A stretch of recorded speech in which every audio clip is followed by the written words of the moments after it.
Join us, the Humanitarian Heartbeat Podcast, on a journey where we delve into the heart of the matters that truly make a difference. Our mission is to create a platform where we can openly discuss topics that often go unnoticed or unexplored. We aim to shed light on these crucial issues and have meaningful conversations. We invite you to tune into our podcast, where we will explore the depths of these subjects and let our hearts guide the conversation. Together, we can create a space where everyone's voice is heard and where we can collectively work towards a better future. Welcome, everyone, to the Humanitarian... Now I got to start over. Okay. It's funny. That's what's fun about taping. Yes. 3, 2, 1.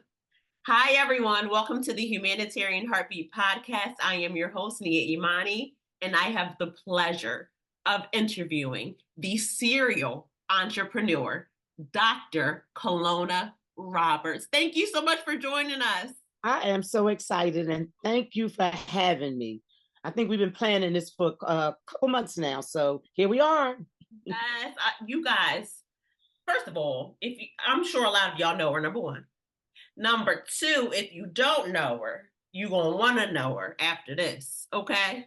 Well, I appreciate that. Oh, my gosh. Listen, I'm going to need for y'all to listen to this. If you're watching it, come close. If you're listening to it on the stream, if Spotify, Apple Podcasts, turn the volume up. Listen to this. This beautiful lady, Dr. Colona Roberts, is an educator, entrepreneur, published author, real estate investor, and developer who has been raising the bar in education and business for over 40 years, looking like she's 35 years old. Hey, I wish. Okay, Dr. Roberts is the CEO and founder of the Smart Centers of Child Development and Education. She is currently teaching a child development associate class at Penn Graduate School of Education, Penn Literacy Network. She has a track record for providing educational opportunities to anyone in the community, yes. partnering with the University of Pennsylvania Penn Literacy Network to establish satellite sites in her childcare centers where people with a high school diploma or GED can attend scholarship-funded classes that lead to an associate degree. She also has developed adult business and educational programs for residents in the community under C. Roberts Consulting, where she provides a range of professional consulting services in education, business development, and real estate. And we're not done. She has created numerous academic schools and childcare facilities, such as Sharon Christian Academy, the Smart Center of Child Development and Education, 3 locations, okay? Mm-hmm. Smart Center Academy Private School, certified K-12, KW Reed Christian Academy for Boys, Colona's Kids Educational Childcare, Seeds of Sharon Childcare Center. Her ability to develop educational facilities from the ground up is the reason she is one of the most sought after educators in the country, I'm going to say in the world, for child development and entrepreneur ventures. She currently holds a wealth of building series of workshops for individuals who are ready to start or enhance their current business and those interested in owning real estate and real estate development. Important. Dr. Roberts, first of all, how did you get involved in all this? Well, I think that you just do it. I think that when you know your gifts and when you know what happens is I think that when you accomplish something and it works, mm-hmm. kind of like go out there and say, hey, one more, you just keep trying it. Mm-hmm. And after you develop so many programs and found your niche and where it is that you want to be, it becomes easier. You know, it's just like what anybody does as a profession. Certain things I cannot do because it's not what I'm good at, but I only stick to what I know. and those things that you mentioned are the things that I know that I'm good at. Mm. So don't ask me to coordinate your wedding. Don't ask me to fry you some chicken or some baked macaroni and cheese because I can't do that. But I got some friends and some people that own some fabulous restaurants and they go home and they cook. Certain things Dr. Roberts can't do. But I can open up a business and I can renovate a building and I can can put together a program pretty good. I Yeah. love that. Now, share with us your vision when you first founded the Smart Centers of Child Development and Education. Okay, it's a story in behind that. I was a teacher at the time, and I was teaching in middle school, and every year I would get boys in my eighth grade class who couldn't read at all. They were reading on a pre-primer level, which is basically like a pre-kindergarten level, but they Wow. had been pushed through the system. And I got tired of it. So my mother had already retired as a teacher from the school district of Philadelphia, William D. Kelly School, 28th and Oxford Street. Miss Esther Roberts, she was a great kindergarten teacher. And I went home and I said, Mom, listen, we have to do something about this. And I said, I think that should open up a program for literacy for children. And she agreed. So I went around and I found a building and on a 5016 Lancaster Avenue and named it Colona's Kids Daycare. I had one child for 6 months and stayed open. My mother was in that building for 6 months with one child, and then it became two, and then six, and then it started growing. And we started a program and had children reading by the time they was 3 years old. Wow. So and it's trending, and it's still to this day. This is what we focus on: literacy, phonics, and just teaching kids to read. If a child can read, they can do anything basically. A lot of the problems that we found was that when they can't read is when the trouble starts. Mm-hmm. You know, most of the children that misbehave in school, they can't read. And so they act up because they don't want to be called on. Mm-hmm. They don't want somebody to single them out and ask them to do something that they know they can't do. So that was my first, that was 1999. Yeah. And I opened that first center in 1999. And that was on Lancaster Avenue. And that's how it started. Then they began to grow, you know, and they began to grow. But I opened that 15 years before I retired. I retired as a principal. Amazing. And I opened that center 15 years before I retired.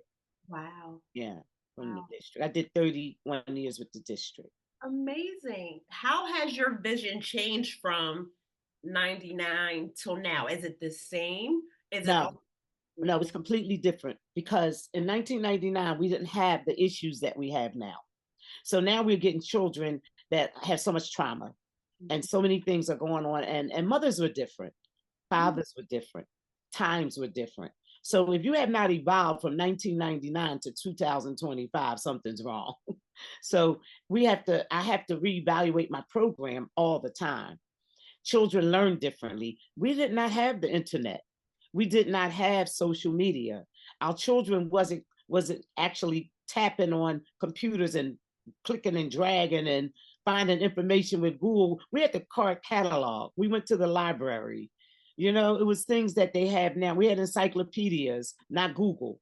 So things are a lot easier now. So when I with my computer program, because I started the Smart Centers as global educational programs to basically make the world smaller for children.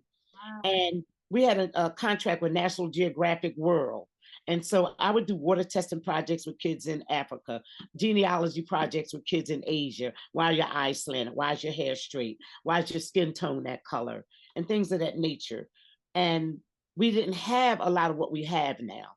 So things are easy for children. Now they can go around the world now by just hitting a button on a computer and they can end up in another country just like that. So, oh, goodness. You know, if you don't develop your program according to the time that you're living in at the time, then you're like a dinosaur. You know, you're kind of like, you have children that's not really being kept up with the times. And I had to evolve, you know, like I could either stay where I was and doing things the same way that I was doing them, and I would be obsolete right now. Wouldn't even be viable. The Smart Centers wouldn't even exist, you know, so that's how my vision had to change. It had to change by watching the trends. That's what we have to continue to do. because things are going to change within the next 3 to 4 years. And if I'm going to be around, God Mhm. willing, I'm going to have to move with the trend. Right, right. You know? You are so intuitive and you're so just extremely intelligent. Like I'm just going back to you knew to have to take the children to, virtually to Africa, to Asia. What made you know that? Like, Well, because I didn't see our children aren't used to traveling, and global education was something to me that was on the cusp of becoming something that we needed to kind of like tune into. So if we had National Geographic, we have them for a reason. And I started reading about, okay, now I was looking at all the children in those schools, high-end schools. They were traveling to Africa, Israel, Asia, all over the continents, different places, the 7 continents. You would see them different. But in our schools, our children was not doing those things. First of all, financially, they couldn't do it. right, Secondly, their parents wasn't going to let them do it. A right. lot of times we have to look at the fact that if parents didn't travel, if they weren't exposed, their children are not going to really be exposed to a lot until you find those parents who want more and say, well, I didn't do this, but I want my child to know a little bit more or have a little bit more exposure than I did. So I said, well, it's time for me to start exposing children to things that they're not exposed to. Cultural differences became really big at that time. When we was looking at different cultures, our kids were used to seeing each other. It wasn't used to seeing other people. And in this world, you have to learn how to coexist with everybody and with different cultures. And so I thought that by bringing children from other countries in and showing them how they live, the food they eat, the experiences that they have, it would broaden our kids' a horizon and expose them. I love that. Have they mentioned that they want to travel? Like, I can't wait to Oh go God, to. yeah. Oh God, yeah. Well, actually, we well in my personal family, of course, we had our children traveling, but I had little guys. You got to remember, I was doing this for children 2, 3, 4, and up to 5. So what I started doing is, as you know, my niece Dr. Tamika Evans has Global Leadership Academy, the school.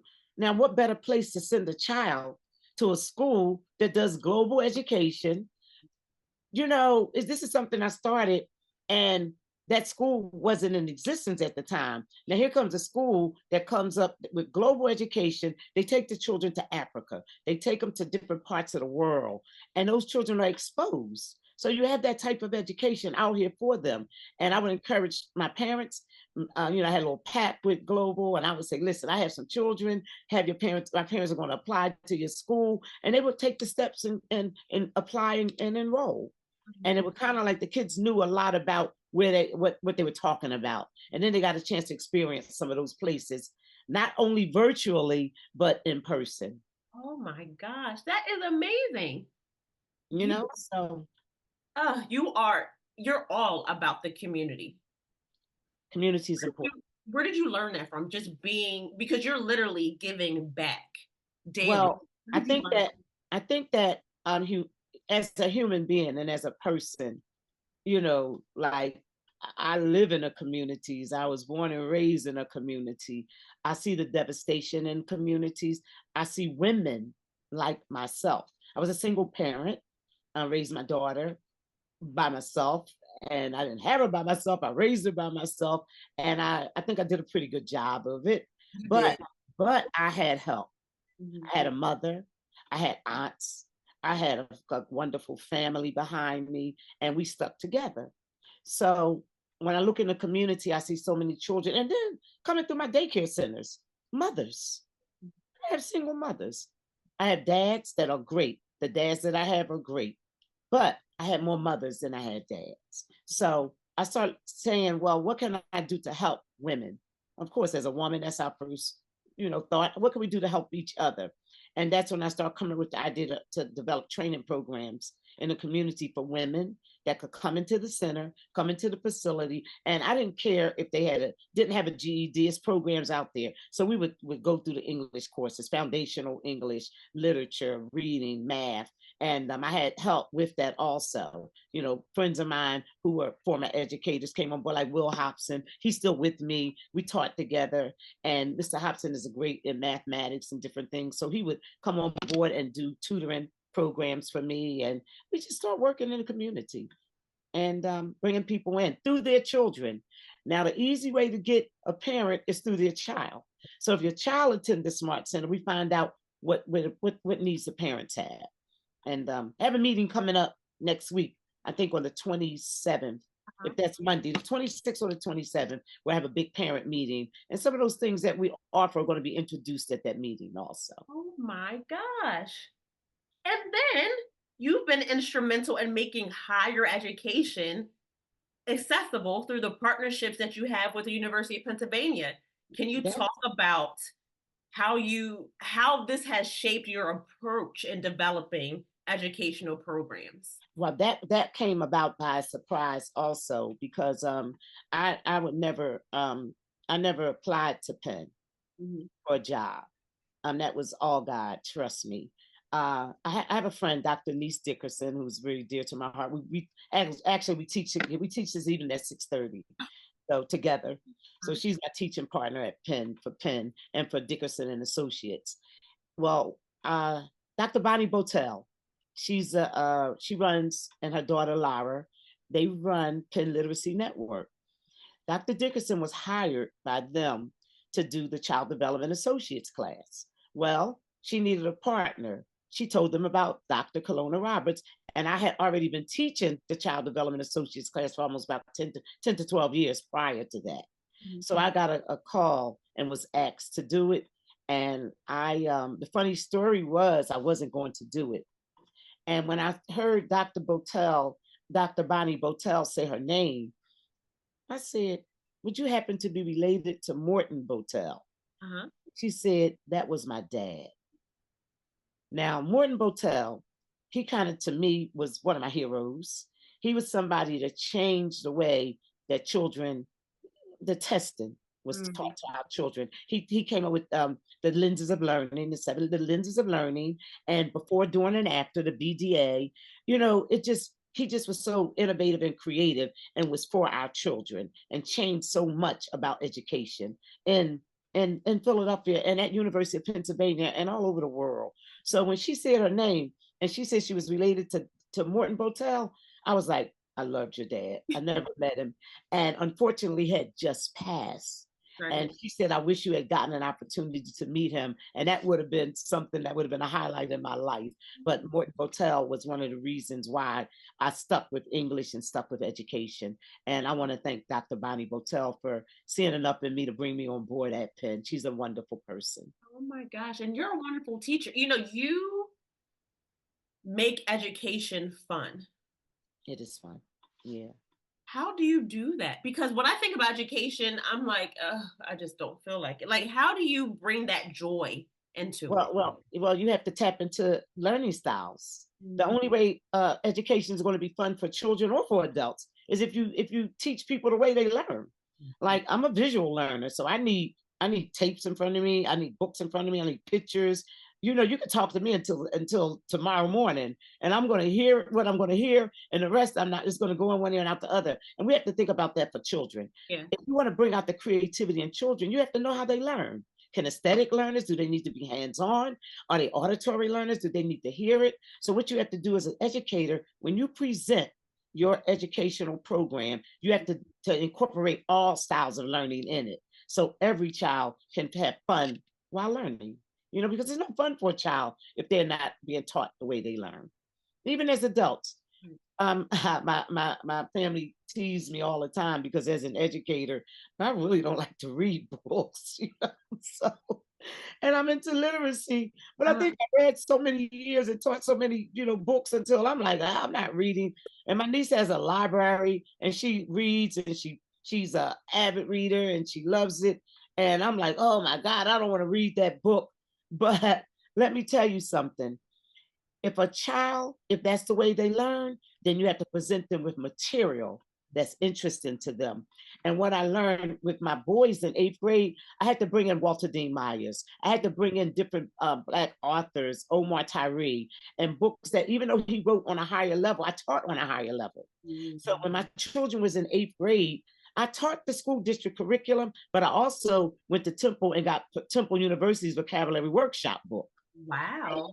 I would teach them from Temple's freshman book as far as their words and etymology, and I would give them 2 spelling words a week, and they had to exhaust, not 20. You're not going to get tested on 20 words. You get 2. And I want you to find out everything that you can find out about those 2 words. And when they would say they have 10, 15 pages of information, because there's so much to find out about one word, you know, the derivative, where did it come from? What does it mean? How many meanings does it have, you know? And what's the analogies along for that word? And there's so much that you can do. And I have a friend that told me that his son, he said, my son literally passed the SATs with those black and white composition books that you made them. Amazing. Yeah, that you made them have. They left my classroom with maybe 25 or 30 composition books when they graduated. Oh my gosh. And at the time, the district was making the children do, I think, maybe 5 book reports a year. I made them do 20. So, 20? Yes. Oh, they were more than prepared. Yes, because when they got to high school, that 5 was going to turn to maybe 10. Right. But if you did 20 in 8th grade, 10 meant nothing, right. You know? So I believe that you always go over, you know? Don't give them exactly, don't meet them exactly with what they say they should have, always go above. And so my boys would tell me, oh man, 15 book reports, that's a piece of cake, you know, something like that. So you always wanted to give them more. I love that. And that can start at a young age. Take them higher, higher, and don't go by developmental scales, because developmental scales don't mean anything. Children move according to when they're ready to move, you know? So I have parents that tell me, well, he's 3 or 4 and he's not reading. I say, well, do you remember when you learned how to read? If you think about it, how old were you? We don't know. Right. We don't know. I don't know when, but I know how. But I don't know when. That's a good point. Yeah. If you think about, when did you learn? Like, when did you pick up reading? And I tell my parents that don't worry, they'll be okay. Because just because they're not doing things at your pace, they're not ready. That doesn't mean anything. And I have a lot of friends that could attest to that. They was ready there to put their children in programs that they didn't belong in, to have their children on medication, to say that they should be in a special education class when they didn't belong in those classes. Wow. They just developmentally was not ready. Give them time, you know? So don't be so fast to push your children into things that somebody else tell you that they should be in. Do the research. That's great advice.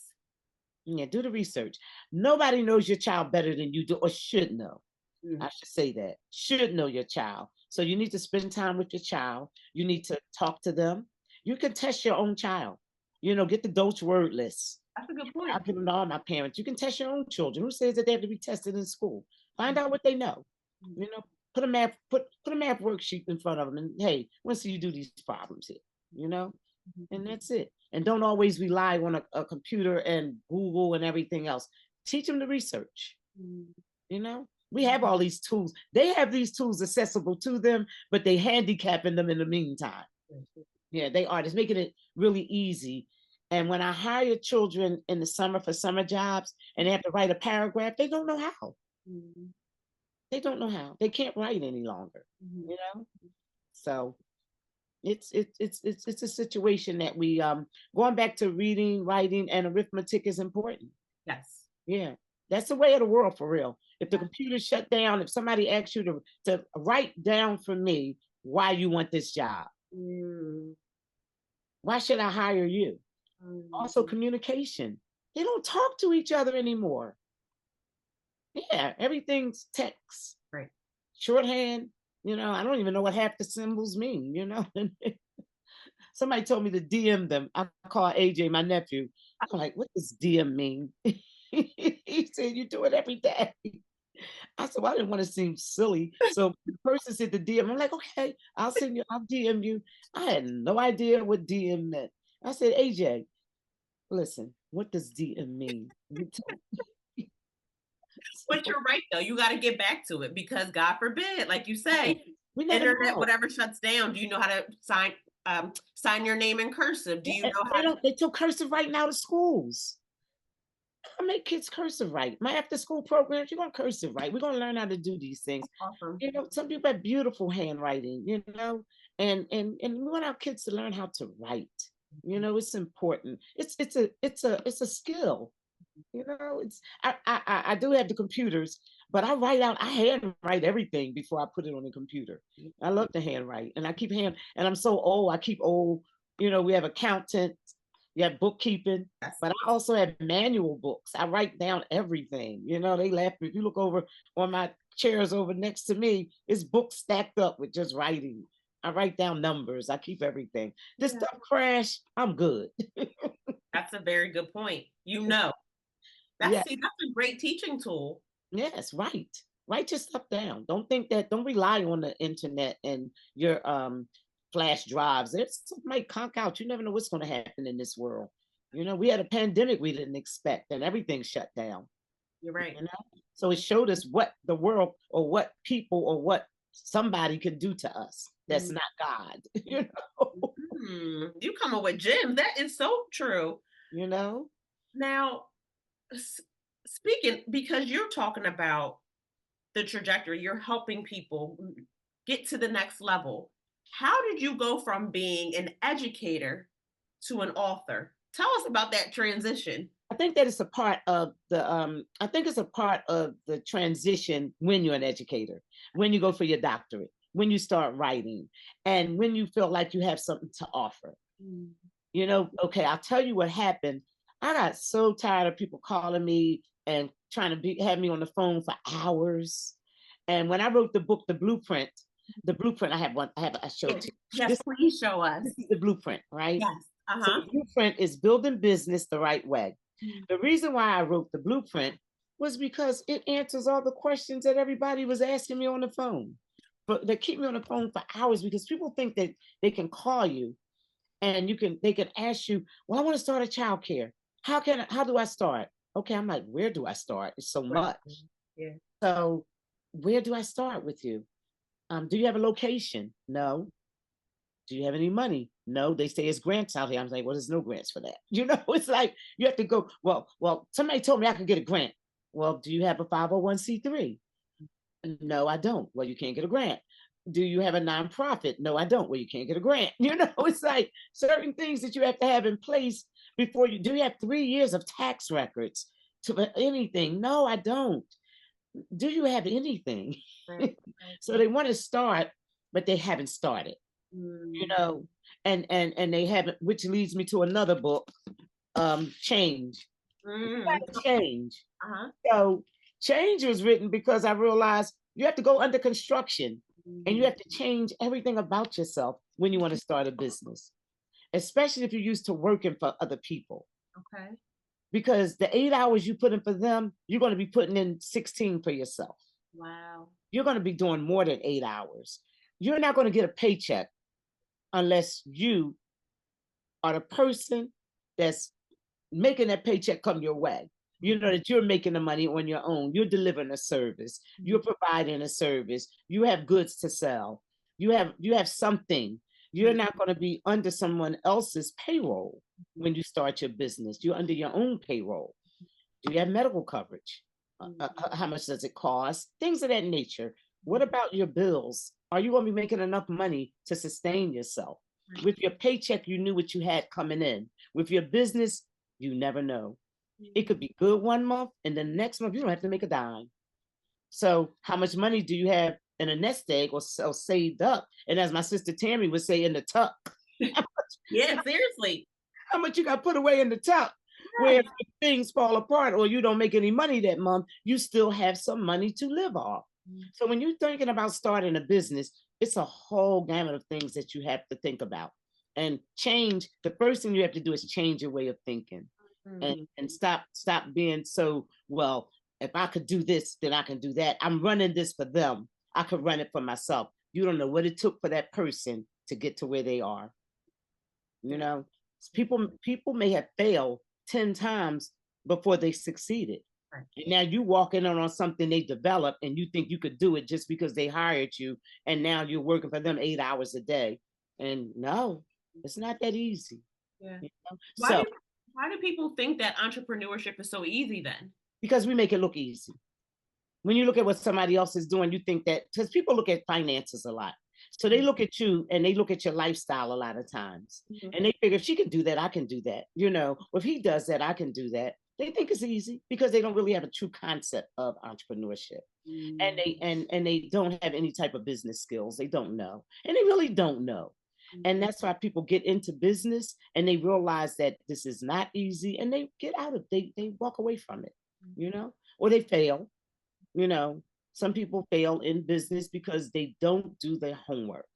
They don't do their homework, and they bite off more than they can chew. You know, like a lot of people think that I'm going to make this astronomical amount of money, not realizing you got to put money back into your business.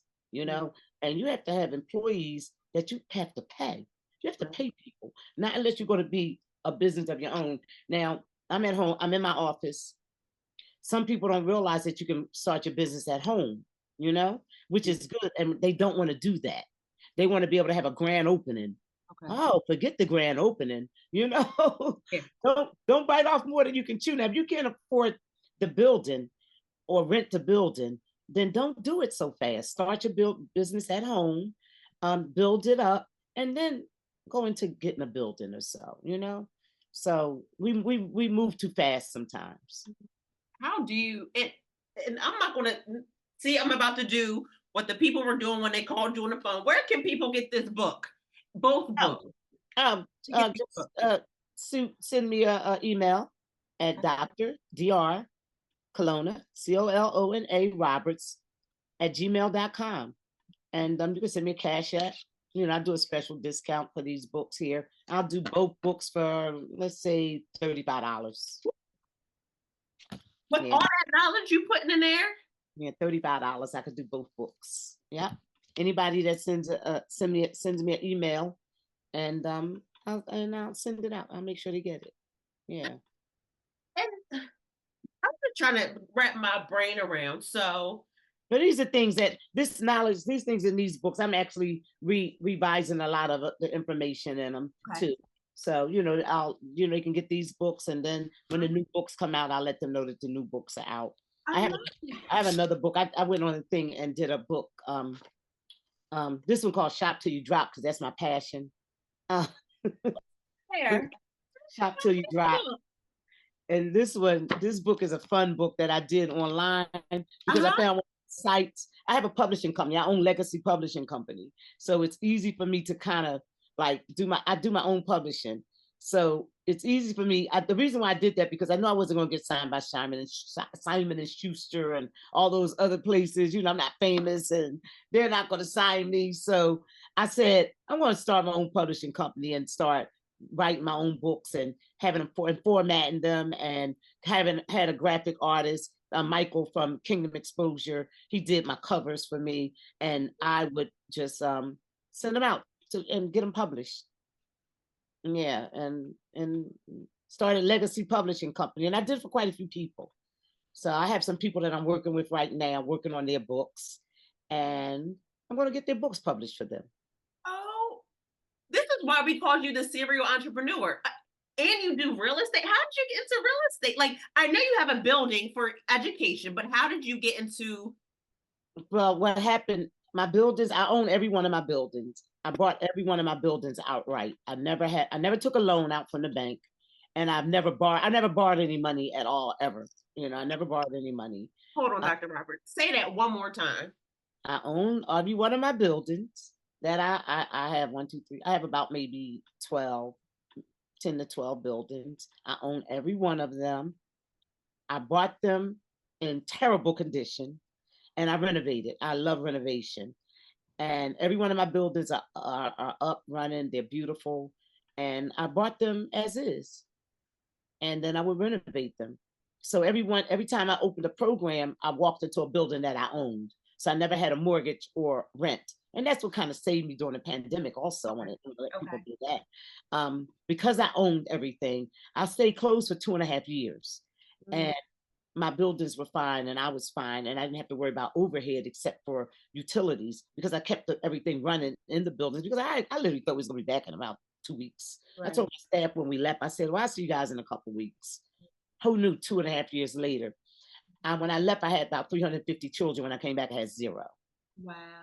So thank God that I did own the buildings and my real estate property, like rental properties and things of that nature, because I was able to survive and able to keep my buildings running, but not open. Lights, utilities on, alarm systems on. You had to keep everything up because, cleaning company would go in every 2 months and make sure the buildings were clean, exterminator once a month, because I had to act like we were actually still using those buildings, so. But how I got into, I think I bought my first house when I was 21 years old. 21? I was a mother. Yeah, I was a mother at 21. And I was in a beautiful apartment. I had a beautiful fly apartment and I was going back and forth to New York shopping and all kinds of Gucci bags and Nan Duskins. We was back then like that. We had our little stuff that we liked. And I had to realize I had a child. So it was time for me to get a house. So at 21 years old, I bought my first house. And I think that's when I started buying property. Back then it was a lot different. Now, today I really don't like talking to people about costs and things now because it's so different. What I got every one of my properties for is unheard of now. The things that they're selling people now is garbage and trash and a mess. Even when I say I renovated and I bought things as is, they were not in the condition that these buildings are in now. These buildings are horrible, Like now, what I will tell people now, if you want to get into real estate development and invest do buy it. It's still good. Buildings they're still going to go up in value, but you're never going to get the prices that we got 15, 20, I'll say 20 years ago. And I think I bought my last building in 2017. And I only paid $20,000 for that building. It was a church. A church, Dr. Roberts? I renovated it. It's really in great condition. It's at 21st and Bellevue, 3329 North 21st Street. And I renovated that building. I bought it for $20,000. It had no roof on it. Wait, the roof was gone? Roof was half the roof was half. You can look up I had to send you pictures. You can look up. I think I do have pictures on my web on one of my sites. You can look up and see all outside. How did you see the vision? Like what? A girl, let me tell you something. I had renovated so many properties until it didn't scare me. And that's what happens. I think if you do 1, 2, 3, 4, you're like, oh, wow, this is a piece of cake. But I had to put about maybe 85, 90,000 into the building. And which was worth it because now I paid 24 and now it's appraised at about maybe 325,000 after $20,000 investment. So it's still good to buy things of that nature. Like if you find something good, that's a good deal. But I would not have given them 150,000 for that building. Understood. I would have gone maybe 50. If I had to buy that today, I wouldn't have paid no more than 50,000 for that building. Because like I said, I put close to 80, 90,000 in the building. But the building is about 3,500 square feet. It's a training program right now. People rent the building. It's been rented out all the time. It's empty at the moment because the person that just had it, I think she's going to be leaving or she left already a couple of weeks ago. She's going to move to another state. So it'll be available. That's something that I'm going to put up, have my realtor put up. I have a property manager and she kind of will manage my properties for me and put it up for rent or so. I'm just trying to figure out your mind. Like you have such a business entrepreneur mind. How? I think we're born. I think that we're born. I really do because I never took a business class. You didn't? No, never, ever. I have my degree, couple degrees up here on this wall. Because we see them. No, I'm saying I got a couple of them, but one's in English, one's in psychology. Wow. My certifications in education, my doctorates in education. Nothing in business ever. And I'm not saying that lightly. I wish I had taken business classes because I think I would have been a little further along. You are. Because I've never written, I'm not going to say it. I'm not going to say it because it's not something that I ask people to do, Like I'm not. But you can teach a business class, Dr. Roberts. Yeah, I teach business classes all over the place. Right. But me personally, I've never written a business plan. And people ask me all the time, and people do write business plans are necessary. Correct. But I move fast. So everything's here for me. And then I implement. I kind of like, by the time I write it out, I'm kind of figuring it out. And I'm kind of figuring out what my next move is. And it's a lot of people that's like that. And I think that people who are like, operate in the realm that I operate under, they do get things done. Like there's really not too many things I set out to do that I don't do. And I think that it's a gift, I think that is something that God innately puts in certain people to get things done. Because I know a lot of my friends have, or people I know, some people have business plans and file cabinets that they never implemented, or ideas that they never went for, they never, did. And they were great ideas, but they just can't get it off the ground. With me, if I think of something, I just automatically start doing it or going forward or going towards it. And like I said, I think it's a gift, and I think it's just something that I was just innately inside of me that I thank God for, because a lot of things that I've done, it didn't have to be. And I think if I wasn't the kind of person that I am, it wouldn't have been, so blow the dust off of those business plans, guys, pull them out, you said now's the time. Yeah, call me. Let's get those business plans up and running, and do something, because you're never going to make the money on a job that you would make in your own business. You're just, because a job, they tell you how much you're going to make. I'm going to give you $100,000 a year. Right. Now, everything you do in your year has to fit within that 100,000, and after taxes, it's not 100,000. So the house you live in or apartment, the car you drive, the clothes you wear, the vacations you take, the schools your children go to, the restaurants you eat at, anything you do has to fit within that amount of money. That's true. I didn't think about it that way. But if you have your own business, the sky's the limit. Like you can make more than, you can live a $300,000 lifestyle, $1 million lifestyle, because you don't have somebody paying you that one amount of money that they said they was going to pay you. So you can take it as far as you want to take it. I do vision boards, and I never put less than $10 million on my vision board. Are you serious? No, I never. I might not make it. Why not 5 million? Why 10 million? Because 10, if I make 2 or 3, I'm good. If I'm not putting 1 million because I want to make over that, So I put 10 million because I know I'm not going to make 10 million that year. Well, I'm not going to say it. I know that I'm not going to work that hard probably to make 10 million. So I'm kind of lazy. You heard her say lazy and listen to all the things she did. We're not listening to you. But you know what, though? I could make that if I put my mind to that. But I know that I'm not going to. And 10 million is not a lot of money nowadays.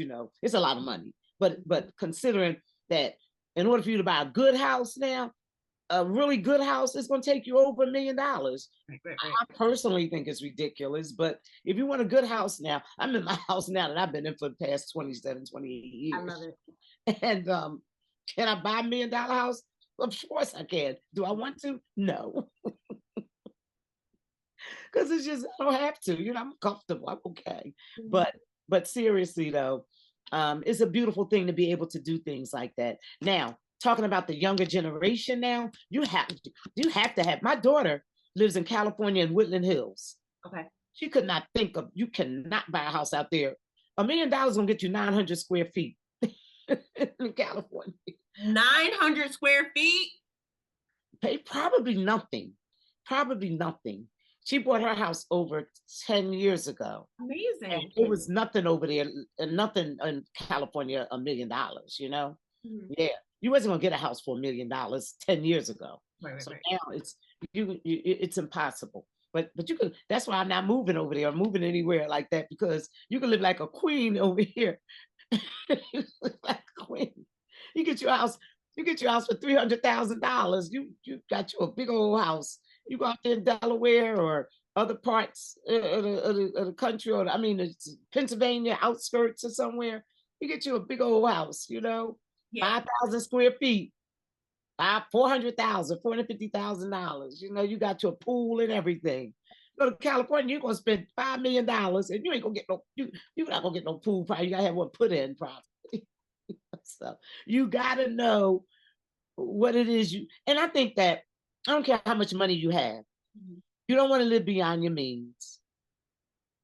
I live a debt-free life, and I love a debt-free life. I'm gonna never live a life where I'm in debt. And some people say debt is good. It is good for some people, but I want to be comfortable. I want Mhm. to be free. I want to be able to travel around the world. I want to be able to buy the clothes I want to buy. I want to be able to buy the shoes. I want to be able to do whatever it is I want to do. Pay money for this. I want to be happy, but not house poor, Yeah. not paying bills all the time that I can't pay, but it's a choice. Some people Mhm. don't mind. Some people don't mind taking a bank loan and paying back $100,000 in interest. Mhm. That's not me. I'd rather save. If I see a building, if I want to buy a new building, I'm not saying I got developmental projects under my belt right now that I'm working on, Uh-huh. but I will save the money up for 3 to 4 years and then buy what I want to buy before I take a 30-year Mhm. mortgage out and pay them back triple what they gave me. Understood. I own it. It's Mhm. mine. And guess what? I can sell it for more than I bought it for and make money, you know. So it's just the way we think. Now, I'm not saying anything about mortgages. It's a great thing. It's a great tool for people. It Mhm. just wasn't Dr. Roberts' thing. It just wasn't me. I You know, heard that, and listen to all the gems you're giving. Like, I just can't see myself paying back. For, I mhm. got approved for a $10 million loan for this project I'm getting ready to work on, right? For my personal project. Uh-huh. I got approved for a $10 million loan. And then I said, that's $70,000 a month that you got to pay. 70, A 70. month. Yes, yes. So everybody was telling me, take the bill, take the project, do the Uh-huh. project. You're going to make the money on the project. Uh-huh.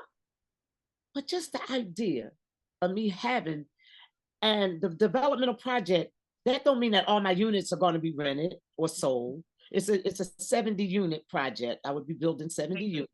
Uh-huh. And but that don't mean they're going to sell right away, or they're going to be rented out for $3,500 or $4,000 a month in this city. That doesn't mean that I'm going to get $450,000 from people to rent. And well, you're going to have a construction loan. Okay, I don't understand a lot of that. And when I don't understand something, I don't jump into it. So you Yeah. approved me for this money, and I said no, because I don't understand how I'm going to pay that money back. I'd rather not be in that. I'd rather be at peace right now, still be able to smile or jump on a plane when I feel like it without worrying about some paying some bank that money back right now. Now, I'm Uh-huh. not saying I'm not going to do the project, Right. but I'm going to raise that money. I'm not getting that loan Absolutely. money out there. Money Absolutely. out there. You just have to know, and that's something that I like when I talk about research. Mhm. Research grants. I'm a Black. I'm a woman. I'm educated. Uh, certified. It's grant money somewhere. Mhm. Is somebody looking to some veteran program? I can build low income housing for veterans. I can build a lot home low income houses. I think our mayor is looking to build a lot of low income houses in the city. Okay. I Uh-huh. could probably try to tap into some of that grant money, money funding, some kind of way. Even if I raise half the money and put up the other half, Mhm. I'd rather do that than to outright take a $10 million loan, which is going to, believe it or not, end up being more than that. Because when you get the figures of what it's going to make cost you to do a project like that of that magnitude, it's going to always end up being more than Right. what you think it is. Right. So, because Right. construction costs, and materials. Things change. Look how things happened during the pandemic. Everything went up. That's true. I mean, the price of eggs is up now. Come on. What makes me think nails and screws and sheetrock is not going to go up? That's true. Bread is expensive. Yeah. Everything. So I'm a one woman band, like a one man. I'm a one woman band. Like I don't have any partners in anything. So it's just been me. Like I don't have anybody that's ever been alongside me to do anything. So by me being in this, everything that I've had or done is I've done it alone. If I had partners, which I never had, so I'm okay at this point at 66, almost 67 years old. I don't. April 1st, 67, April 1st. Look how good she look. What? It's not just look, all that stuff you just named. I did. Listen, don't you think it took time? I should be 80. But I'm just thinking, like, all the things that you have done, Dr. Roberts, like, first of all, can we just go back to how have you done this all by yourself? Like, you had no partners? How? Never had a partner ever on anything. I think I move so fast, I would get on somebody's nerves. You know, like you really have to be agreeable to be a partner. And I don't know if I'd be the most agreeable person because I kind of like, I'm like this. Okay, I'm going to do this. And I do it. I'm going to get this done. I'm going to do it. But I don't like meetings, you know? So I think that you should have one or two. Lay it out. Everybody know what it is they're supposed to do. Just do it. Yeah. I'm not the kind of person to stand over top of people. Mm-hmm. I don't know how. Mm-hmm. I can't work like that. So I'm not going to put anybody through that. Mm-hmm. And I don't know. And they say you got to delegate. I'm good with delegating now. Now, granted, my daycare centers run without me being anywhere near them. I don't really have to be there. I have amazing employees. People have been with me since 1999. No. Started with me, is still with me. Yes. That's amazing. Yes, still with me. And some of my buddies that taught with me, work with me. They retired and then they came and worked with me. Wow. So I'm blessed in the area of employees. I have people that open my center up at 5:30, 6 o'clock in the morning. I can't get up that early. You know, I'm up I'm a night person. So you'll catch me 2, 3 in the morning on the computer or up like 12 midnight. That's like 12 o'clock in the afternoon for me. You know, I'm making grilled cheese with plant-based cheese, that is. You know, no dairy products, but I'm drinking tea. I'm it's lunch. I'm like, okay, lunchtime, 12 midnight, because it's like I get a burst of energy in the evening. I think because this thing is not ringing or people don't need me. The dogs go to sleep at 8 o'clock. They like clockwork. They like, forget her. I'm going to sleep. I have 2 dogs. They go to sleep. People are not bothering you in the evening. And I get more relaxed at night. And I'm able to work better. And I think my brain start kicking in at night. So I move fast, you know? And I don't need a lot of time to figure things out. And I kind of know where I want to go in my head. And it's easy, it's hard on another person because I change my mind. So listen, it's hard and bad to change your mind when other people have worked so hard on something and then you change your mind about it. That's true. It's not good. So if I change my mind, I'm the only person being affected by that, not anyone else. I'm not affected. So I worked 4 months on this project and now she's telling me she don't want to do it that way. No. I can change when I want to. I can shut it down when I want to. I can close the project down and not look at it for another 3 months if I don't choose to, you know? But when you got other people on board, you got to kind of work together, you know? So I know my strengths. Now, one thing I am good at is hiring people.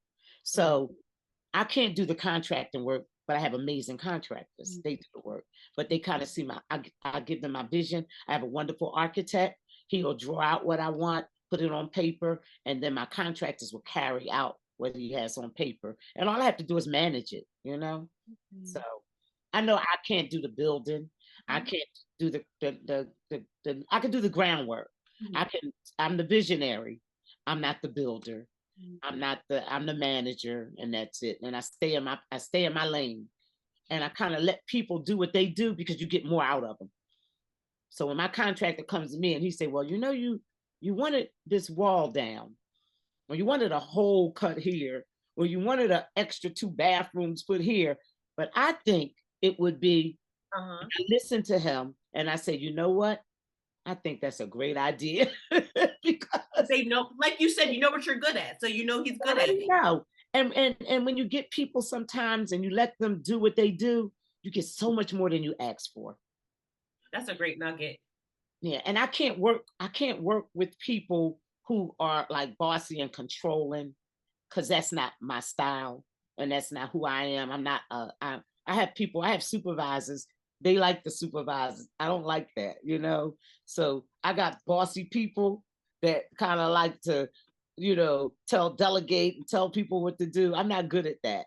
I kind of let people just, I think you should get in where you fit in, you know, like do your shrimps, you know. So let's have fun with it. And I'm a happy-go-lucky person. Like I joke a lot, I play a lot, you know. I get on somebody's nerves. They think I'm playing all the time. Like, you need to be serious about this. And I feel I am serious about it, but you play too much. So You're enjoying life. yeah, I'm like, I take things lightly and they look at things as a struggle and I don't look at it as a struggle, you know. I just look at, hey, we're gonna get it done, you know. I'll stop the project in the middle of a project and say, hey, y'all, you want to go on a cruise? You know, and I've done it before. And my staff that wanted to go, we went on the cruise. Are you serious? Yeah, oh yeah, oh yeah, oh yeah, oh yeah, oh yeah. I do that in a minute. You know, like stop. Okay, I'm gonna tell you another thing. I Uh-huh. I just I have a travel business, right? Also, so that's an easy way to travel. Listen, if you love to travel, so call me, y'all. I'm looking for to build a good team for travel. So I'm with Intele Travel, and I have my own travel website. I have my own travel agency. I got a lot of trips booked. I got a trip going out to Dubai. I got one going out. It's a trip to Africa. It's a trip to Aruba.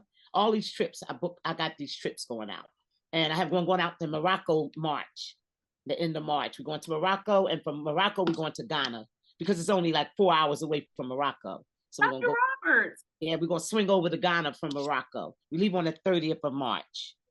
Yeah, so this is another one of my loves, travel. So when you love something, start a business in it. So I That's a love great to travel. So I joined a business under a great friend of mine, Yolanda Sams. She has a travel agency. So I came up under her team. You develop your own team. And as soon as I went on board with her, uh-huh. I just start moving, you know, just start moving on it, you know. So you want to book a trip, call me. I have someone, I'm going to Miami soon to sit down with a great friend of mine because I'm a book trips for her and her business. And she's going to do like workshops on the cruise ships and different things, you know, with her team and stuff. So things like that, the sky's the limit. I kind of come up with great ideas and different things that people can do, just fun stuff. Because I'm gonna tell you something, all work and no play, yeah, it just makes your life just so boring. And so enjoy your life, you know, like have fun with it, you know. Travel, buy stuff. I buy me something every day. I don't care if it's chocolate covered strawberries. I don't care. This is why we call you the serial entrepreneur. You just pulling it all over and making it work. That is Intel amazing. Travel. Yeah, but you can contact me. I want to make sure everybody has my information, and you can contact me or even Google me, Dr. Colona Roberts. It'll come up. Yeah, just Google Dr. Colona Roberts. It'll She come said, Google me. up. Dr. Roberts, I have to ask because one thing that I admire about you is your love for God and love for family. Yeah, yeah. And can you just, and I really want to pay homage, can you talk to us about the love that you have for your mom? Yeah, I can. My Yes. mom, I lost my mom October 6th, was it 2 October, November, December, 3 months ago, October, November, December, whatever. My mother was an amazing lady. And she's dancing around heaven. She's in paradise. And I'm so happy for her because she lived an amazing life. She would have been 85, December 18th. And she passed October 6th. And for the past 4 years, my sister and I, Tammy, we took care of her. We had the honor. She had a stroke in 2021. And that stroke kind of paralyzed her. And it kept her from being who she was. She was an amazing educator, mother, grandmother, person. And we had a wonderful life. Great life with my mom, great life. So my sister Tammy and I, we knew as a family that we would never have anybody else take care of her. So my sister and I dedicated the past 4 years to taking care of my mom. And it was an amazing experience and something that I know she and I both, we would all do it all over again. And like you said, with God on our side, we was able to get through it, and God is what's holding us together right now, because my mother never wanted to live in a state of paralysis, feeding tubes and things of that nature. But the one thing the bright spot, I think that in everything that happens to you, you have to find the bright spot in it.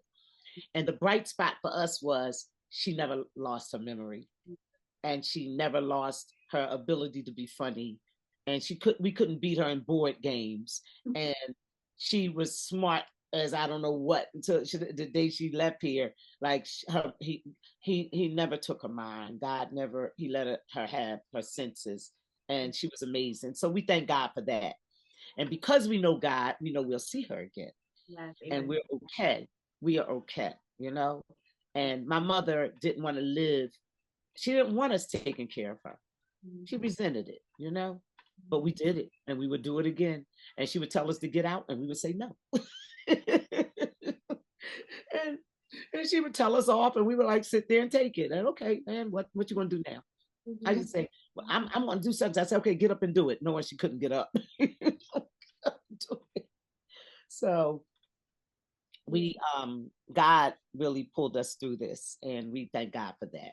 And I know she's with us. And one thing that we don't know, well, we got so much to thank him for. We don't know the day that we're going to leave here. Because if he told us, if we knew the date that we was going to leave, we wouldn't be able to live. So thank God for not letting us know. And another thing that I also know, that we all going to go. I got my date. I'm not going to try to take hers. So I'm not going to die with my mom. She had her date. She had her time. Mine is going to come, and I'm going to wait for it. So I hear you, but you guys come from great. I said that because you come from great stock.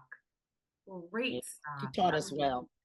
Taught us well. She wrote her own obituary. She planned her own. She told us what to wear. She left everything for us. So we went through her service. We went through everything like clockwork, and she wanted us to wear this and do this. We all had instructions, and she left tons of writings for us. So we're reading letters that she wrote us that she's been writing us for years, in years.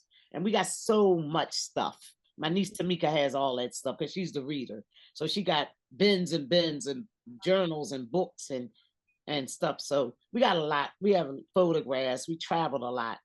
It's just, listen, I understand now when people say, if your mother, you only get one, and when they're gone, they're gone. It's a feeling I never had because I never lost a mom. But when you do, you're going to go through those stages of grief. And I never thought I go through them, and I'm welcoming them to come on, bring it on. Because I believe that if I get through one, I will get through the next one. I get through the next one.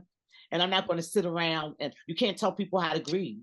Some people grieve for the rest of their life. I don't want to be that person who can't function because my mom's not here. I want to still be able to function, and I do things in her honor, So I'm going to honor her by continuing to be the person that she knew and who she prayed for me to be, Yeah.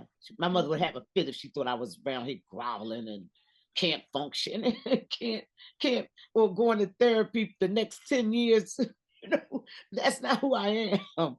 And she wouldn't want that, So dance, Esther, dance and sing, do your thing, Amen. Amen. Thank you for that. Absolutely.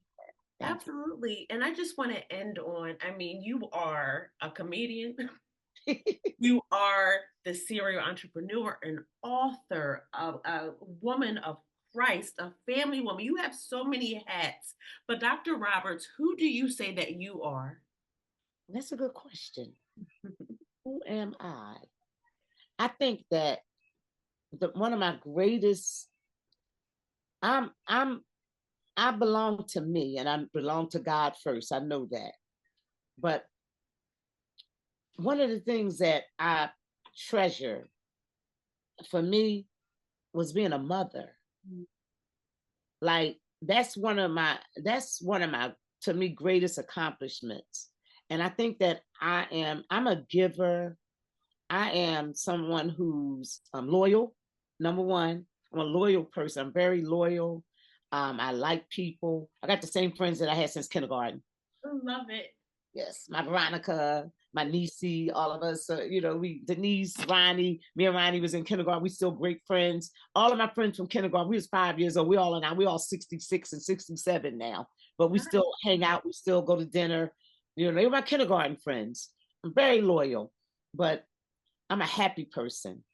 I'm full of energy, life. I love life. I love being a mom. Like I said, my daughter's 46 years old, and I think I still probably treat her like she's 14. I don't know. Thank God she live in California. I'll probably be trying to run her life now if she was still here. And she's amazing. She gets all her amazing qualities from you. Oh, that child is something else, isn't she? Yeah, she's something else. I'm really proud of her. It's only one. I have only one child. I have a lot of children that call me mom, and I adore every one of them. And but that's my one and only child. So if I have to say anything about myself, I would say that I'm just a happy mother, aunt. I love being an aunt now. That's another thing. I love being an aunt. I don't have any grandchildren. So my sister Tammy, I know you probably gonna watch this one day, but I'm like the grandma number 2 to her grandchildren. She teased me all the time. They my grandkids, but I know that. But my niece Tamika, she had them for both of us. AJ and Jordan. I got other nieces and nephews, but those and I have a nephew, Azik. He's an amazing young man. Also, he's my brother's son, and he's my nephew. But the other children are my great nieces and nephews. But Tamika's my niece. But I love being an aunt, and I think I'm a great aunt. And the reason why I'm a good aunt is because they're going to take care of me one day. So I kind of give them everything and make sure they have everything they need and send them cash apps every week. I love it. Listen, so a giver is my number one trait. I'm a giving person. I probably could have so much more if I didn't give it all away. And I be praying to God, just keep giving me stuff. Amen. So that I could keep giving it away, because it's just who I am as a person. We don't really need as much as we think we need.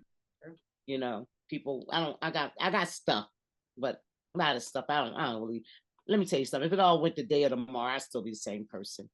Yeah, I don't care about that. Like, I don't live according to, material things. It doesn't matter to me, long as I think that peace of mind should be number one in your life, peace of mind. And, I live a drama-free life, So if any drama come in my life, I just kick it out. That's all. It's only in there for like a minute or two. As soon as I recognize it's drama, I'm out the way. Like, you gotta go.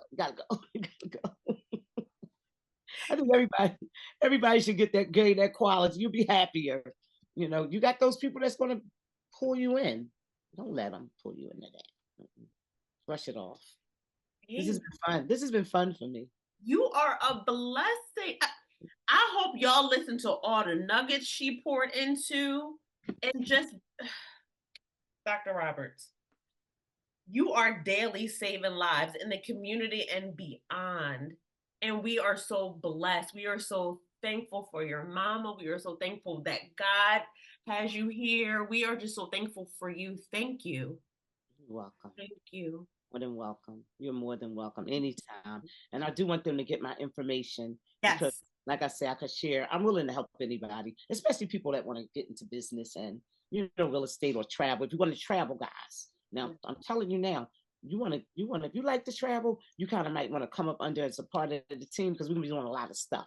And you can make money in the meantime. I think that you should try to make money, have at least maybe 5, 6, 7 incomes, because one is not going to do it. Two is not going to do it. Used to be a time when 3 incomes would do it. But nowadays, you need 3 just to pay for where you live. It's crazy, and God forbid you have a car or children, educational expenses. I don't even know some these people making it out here on the money and things that, the jobs is being paid and things, especially in the industry I'm in, childcare. It's not a really, that's why I encourage people when you come in to work with me to get more. I'll hire you with a high school diploma, but within 3 to 4 months, you got to be in school. I love it. I'm not going to have people work with me and they don't get degrees, or get a better life for themselves, buy a home. If you don't own a home, we're going to find a way to get you one, if you don't have a car, we'll find a way to get you one, but you have to be willing to put the work in, to have one, because, it's just things that we should have, I don't want to be the only one riding around. Absolutely. You're giving back. Key in the door. We all should have a house and a car and, clothes, whatever. We should have whatever we want. Sky's the limit. Don't limit yourself.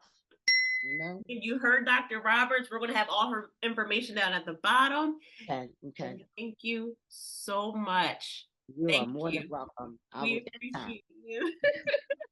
You have listened to the Dr. Colona Roberts on the Humanitarian Heartbeat Podcast, and you heard her. We'll have all the information at the bottom, but you can also Google her too. Okay? Me, guys. God bless. Bye-bye. God bless you guys. Thank you for listening. Thank you for joining us on the Humanitarian Heartbeat Podcast. Remember, each conversation brings us closer to a world where compassion thrives. Stay connected, stay informed, and let's keep the heartbeat of humanity alive. Subscribe, share, and be a part of our journey to make a difference, one conversation at a time. Until next time, keep your hearts open, your minds curious, be a blessing to others, and give agape love. God bless.